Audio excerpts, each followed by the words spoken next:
DocTalk is brought to you by MERCK Animal Health, the science of healthier animals. Hey folks, welcome to DocTalk today. Today we're going to talk about something creepy, crawly, and itchy, and it's fleas, ticks, and mosquitoes. And we're going to talk about protecting your dog from different diseases that ticks carry, that fleas carry, and that mosquitoes carry. We have Dr. Brian Herrin here from our parasitology section here at Kansas State University. And stay tuned, we're going to talk about protecting that cow dog and making sure that we keep them healthy.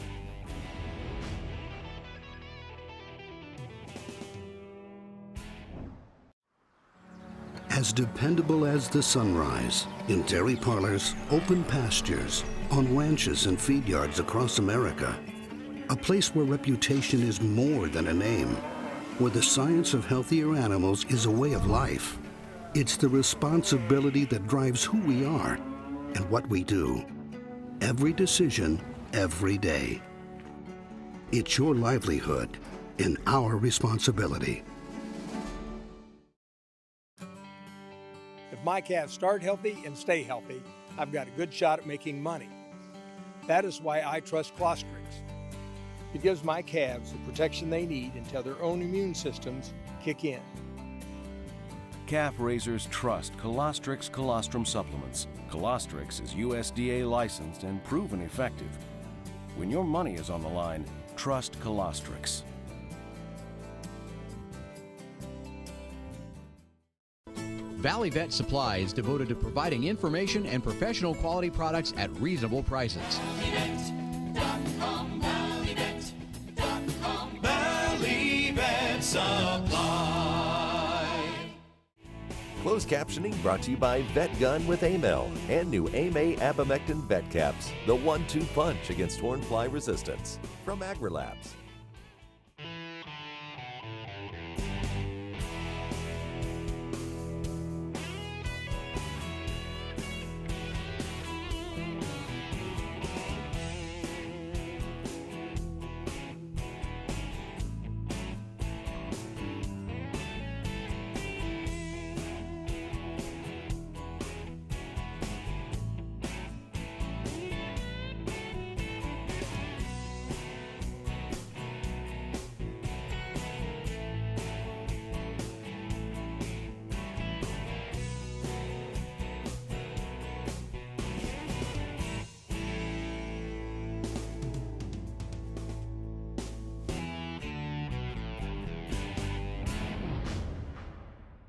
This segment is brought to you by the Beef Quality Assurance Program and the Kansas Beef Council, improving animal care and beef safety for more than 20 years.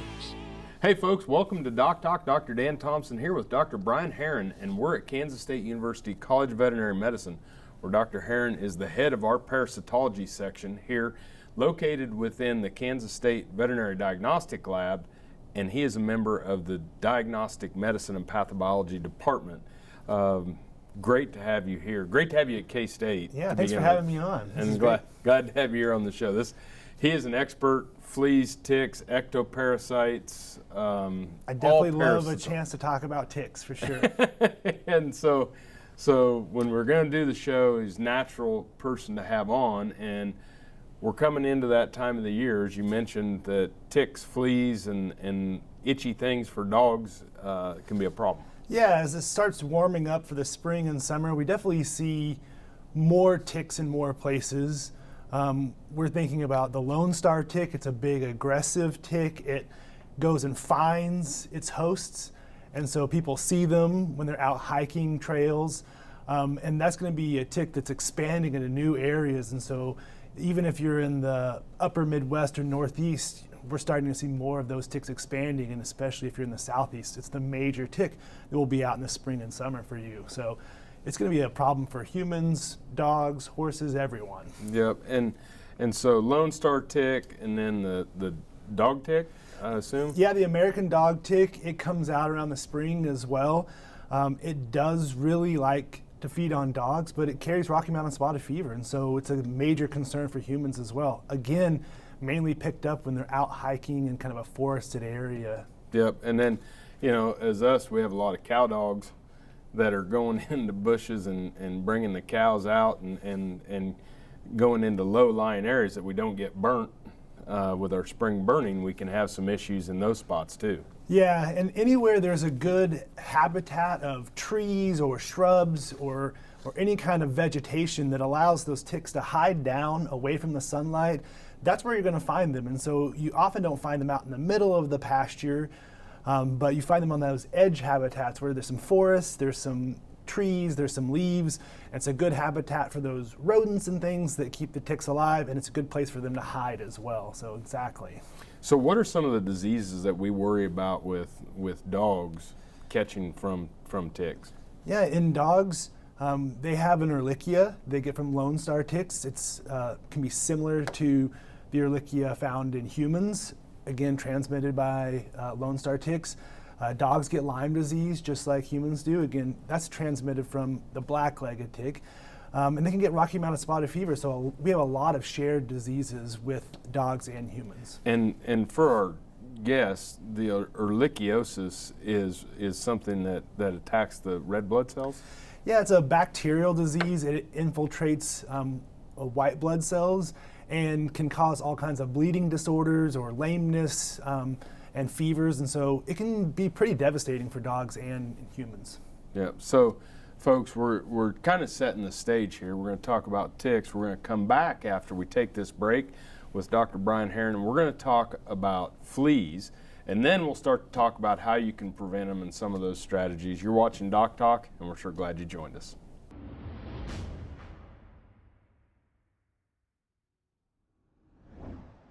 Hey folks, Dr. Dan here. Welcome to Cattle First, as sponsored by Boehringer Ingelheim Vet Medica. And the term today, biosecurity. Biosecurity is security. It's like having a bouncer that keeps pathogens out and keeps disease out of your herd. One of the best tools you can use for biosecurity is a proper vaccination program, and work with your veterinarian on that. The second one is introduction of new animals. And when we bring new animals on the farm, making sure that if there's a disease that is important that we test for, that we have that done prior to bringing them on the premise. And if they haven't been, then we have a place to quarantine them until we can get the diagnostics back, I think is vitally important. Talking to your neighbors as cattle lean across the fence and communicate with each other, making sure that you have a community-wide biosecurity plan and vaccination plan, vitally important. Keep the disease out, be the bouncer.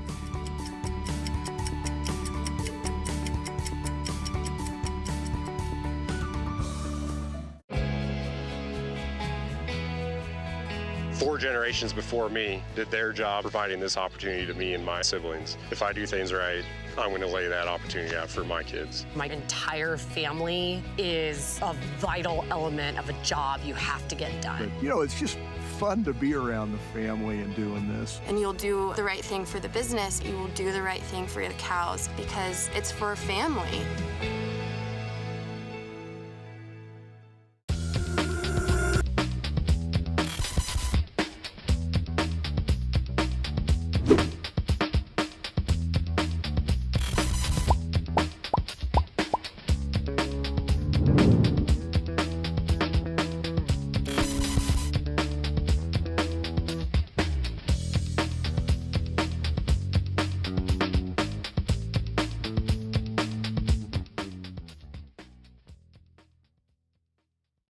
Valley Vet Supply is devoted to providing information and professional quality products at reasonable prices. ValleyVet.com, ValleyVet.com, Valley Vet Supply. This segment is brought to you by the Beef Quality Assurance Program and the Kansas Beef Council, improving animal care and beef safety for more than 20 years. Hey folks, welcome back to DocTalk. Dr. Dan Thomson here with Dr. Brian Herrin, and he is a boarded parasitologist here at Kansas State University. He heads up our parasitology section, meaning he looks at internal, and today we're talking about external or ectoparasites, ticks and fleas and things for make dogs itch and sick and all kinds of things. Yeah, and with that warmer weather, we talked about ticks, but also we see an expansion of fleas. And so, if you're in Florida, fleas are a 24/7 thing. They're out year round, but as it warms up, the rest of the country will start to feel that pressure as well. So as we get into the summertime, fleas become a major issue, and flea allergy dermatitis is one of the top skin conditions for dogs. So we had a neighbor's dog come over, girls brought it in the house, and we got fleas in our house. Oh my goodness. It doesn't take much to set that up, and it doesn't take much to gross someone out. And so that's what's really easy to talk about is when we're chatting with pet owners, we say, what's your tolerance for fleas? Because if it's 0, then we need to do something about it, because dogs can bring them in from the dog park, from the neighbor's house, from out on a hike. They're carried around on stray cats, raccoons, possums. We have all of those in our neighborhood. And so it's really easy to accidentally bring a couple of them in, and you never just keep a couple of them. You end up with a lot of them if you don't take care of the problem. No, I remember walking across the floor in my socks, turned on the light and all the little black specks on my socks, and then spent the night with trying to spray and vacuum and spray and vacuum. And yeah, it becomes an issue once they're set up, because the fleas that you're seeing only represent a very small population. They're reproducing, they're laying eggs in the environment, and then there's just going to be more and more coming out. And so it can sometimes take multiple months to rid a home of fleas. And we go down to Tampa every year to do those studies, and it takes us on average 2 to 3 months of continuous efforts to get rid of fleas in these homes. And so once it's in there, it's hard to get out. So it's just better to prevent that. I can vouch. It's hard out. What about diseases? I mean, that fleas can pass on to dogs. Yeah, so fleas carry some tapeworms that dogs get, and again, when we see those tapeworms, we know that dog's been exposed to fleas. And so in addition to treating the tapeworms, we also need to address this flea issue that we know is there. And then they carry some bacterial diseases that can transmit to humans and dogs, and some of them are quite deadly, or at least have high clinical disease. So there's rickettsial diseases transmitted by fleas. Bartonella is another bacterial disease transmitted from fleas or flea feces. And so again, it's a human health risk. We want to keep those dogs healthy. We want to not have them itchy and scratching all their fur off, but also we want to protect the whole family. And that's where that preventive comes in, is we're taking care of the dog, but we're also taking care of the family. Yep, and then the heartworm issues. Yeah, and so as it warms up, mosquito season picks up again, and so we know that the best way to prevent heartworm disease in dogs is to have them on a monthly preventive, and you can't really guess when the mosquitoes are going to be out. Different, area climates, and we're in Kansas, it changes day to day, the weather, and so really being very vigilant about that monthly prevention, making sure that there's no gaps is the safest way, because once a dog's positive, there's going to be continual heartworm damage until you get rid of them. And some of those changes, like the worms inside them, they don't go anywhere. You kill the worms and they kind of get lodged down further in the lungs. And so once the damage is done, it's there. And really, the safest way to be is to prevent that from ever happening. You got it. When we come back, we're going to talk about the different prevention strategies, fleas, mosquitoes, ticks, you name it. We got the expert here with Dr. Herrin. We'll be back after these messages.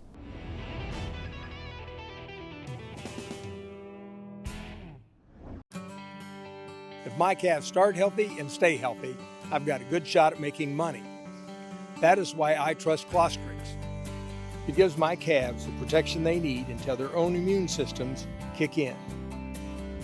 Calf raisers trust Colostrix colostrum supplements. Colostrix is USDA licensed and proven effective. When your money is on the line, trust Colostrix.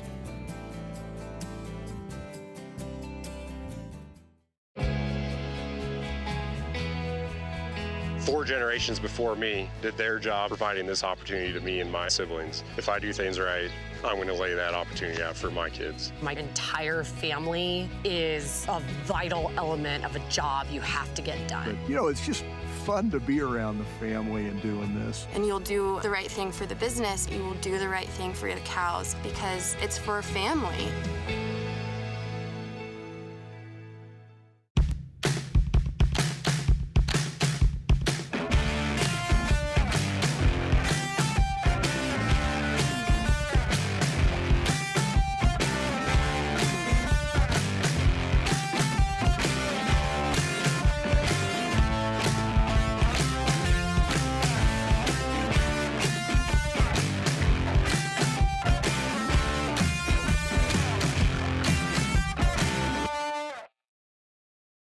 This segment is brought to you by the Beef Quality Assurance Program and the Kansas Beef Council, improving animal care and beef safety for more than 20 years.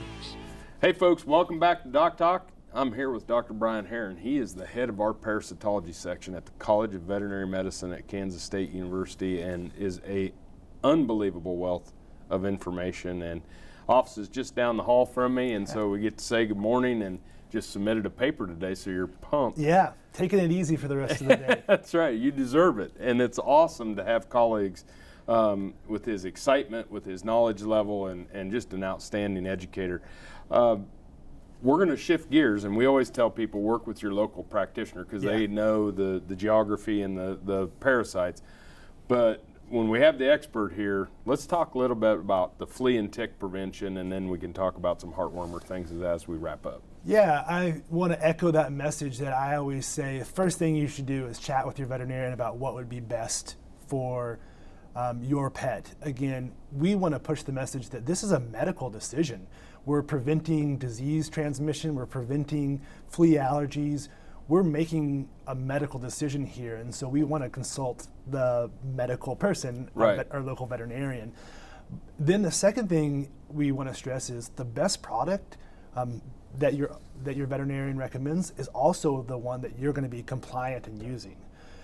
There's lots of different formulations. There's oral ones, there's topical products, there's collars. They may be better for your use. If you have a little chihuahua that bites you every time you try to give it something, an oral product that you're not going to use is not going to be effective. And so trying to figure out what works best with your lifestyle is also a good idea. My dogs could smell the topical, and they would just drop and start going away from me. Yeah, so there are a lot of good options. The oral products, and there's one topical version of it. It's a new class called the isoxazolines, and they're very good at fleas and ticks. They work very rapidly, and actually we're doing some research here at K-State to see how rapidly they are working. And they're kind of emerged as a big new class. They are in kind of different modes of action than the normal topical, where the product stays on the fur coat, it's spread in the oils. So you're thinking of permethrin that smells and may have some repellency effect against the ticks and mosquitoes.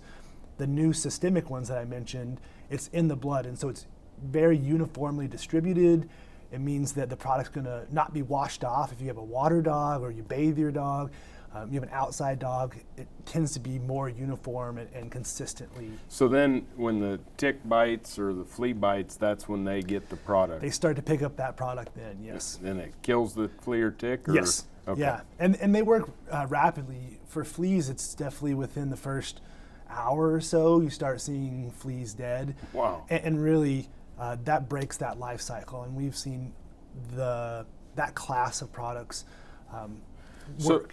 So, you know, when you start doing the flea and tick, you're recommending that we do it about when it starts to warm up, or now do we do it all year long? I recommend year round, and the reason why is we can't really judge the seasonality, especially when we're talking to a diverse, geographically diverse group. The tick that carries Lyme disease, the black-legged tick, is most commonly out in fall, winter. Mm-hmm. Its juvenile stages are out in the summer, and that covers the majority of the year. If we add in Lone Star ticks that are spring and summertime, we add in fleas that kind of a spring, summer, and then in the Midwest, there's a fall resurgence of fleas. It really covers the entire year. And so I usually say, I don't see ticks 365 days out of the year. When there's that much snow, we're not going to see them. But I do see ticks 12 months out of the year. Right. And I can't guess when you should give. So I am fully on board with every pet, every month, all year round for these preventives. Perfect.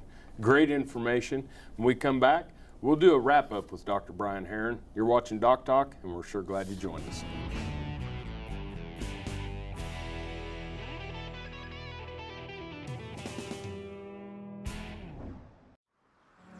As dependable as the sunrise, in dairy parlors, open pastures, on ranches and feed yards across America, a place where reputation is more than a name, where the science of healthier animals is a way of life. It's the responsibility that drives who we are and what we do. Every decision, every day. It's your livelihood and our responsibility. If my calves start healthy and stay healthy, I've got a good shot at making money. That is why I trust Clostrix. It gives my calves the protection they need until their own immune systems kick in.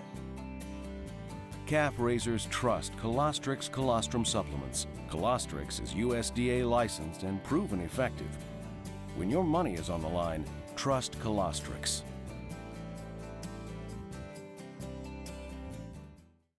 Some call it a come-from-behind victory, an unlikely win, a reversal of fortune, snatching victory from the jaws of defeat. This is our moment, our victory dance, because we choose confidence. We choose Zuprevo for BRD treatment. Ask your veterinarian to prescribe Zuprevo. Zuprevo is a fast-acting, long-lasting BRD treatment that you can count on to get the job done. Choose confidence. Choose Zuprevo from Merck Animal Health. This segment is brought to you by the Beef Quality Assurance Program and the Kansas Beef Council, improving animal care and beef safety for more than 20 years. All right, folks, welcome back to DocTalk. Dr. Dan Thomson and Dr. Brian Herrin, who is the head of our parasitology section here at Kansas State University. Glad that and very thankful you took the time to come. Oh, it's great to be here. It's fun to have you on the show. So I'm going to make the assumption that mosquito or heartworm prevention is year-round as well? Yeah, so I am again on board with every pet, every month, all year round. We just don't know when to guess the mosquitoes are going to be out. They're out in more areas. Our cities are actually what we call heat sinks, as they retain heat more than rural areas. And so the majority of pets would really benefit from year-round heartworm prevention. In addition, they also get intestinal parasites, and we know that some of those are seasonally winter parasites. And so really, again, you're protecting your pet year-round from endoparasites and then ectoparasites. So, as we've discussed during the break, you know, flea and tick prevention products usually are here and heartworm over here. Now we're starting to see some combination? Yeah, historically there's been two lines, and you had to give your pet two things every month. Due to a big push in client, compliance, lots of companies are coming out with an all-in-one product. So that would get fleas, ticks, heartworm, intestinal parasites. It's a one-stop shop, and I think it's a great option for owners. Just in a compliance standard, they don't have to remember two things; they only have to remember one thing. And making sure that it's on board all the time. And we'll see more and more of those out. And again, hopefully chatting with your veterinarian, you can figure out what is best for you. And I think part of it is, it even gets confusing, well, I don't know why my dog has heartworms. I've been giving it the flea and tick stuff. Yeah. And we have it in vaccinations in cattle and things like that. If we could get one. Exactly, and that's what the industry has heard, and now they've responded very nicely with, some good options. And I think in the next year or two, we'll probably see every company come out with their version of an all-in-one parasiticide. So, what would be some final thoughts on ectoparasites? Yeah, for ticks especially, when you're out in those wooded environments, you're hunting, hiking, camping, whatever it is with your pets.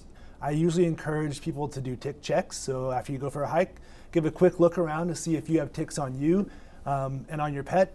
make sure you're using some kind of preventive strategy both for yourself and for your pets. And then if you find a tick, just remove it, right? It needs to come off. No weird burning it, anything, putting Vaseline on it, fingernail polish. Just use tweezers and remove it.